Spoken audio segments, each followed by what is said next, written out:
আসসালামু আলাইকুম রহমতুল্লাহি তাআলা ওয়া বারাকাতুহু। আলহামদুলিল্লাহ, এখন আছি পবিত্র মসজিদুল নববীতে,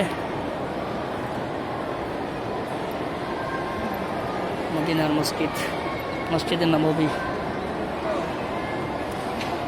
আলহামদুলিল্লাহ, বাদ আসর দর্শ চলছে। আলহামদুলিল্লাহ, আজ প্রথম আসরের পরে এই পরিবেশটা দেখছি।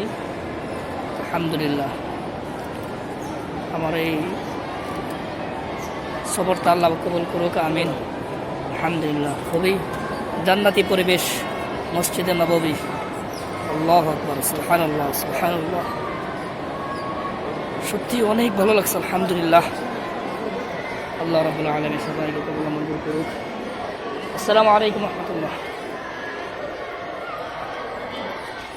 কোরআন ও হাদিসের দর্শ চলছে। ইনশাআল্লাহ তাআলা সময় সুযোগ হলে শাহিদদের সাথে দেখা করবো, কথা বলবো। জি, জমদর পানি পান করবো। শুকরান।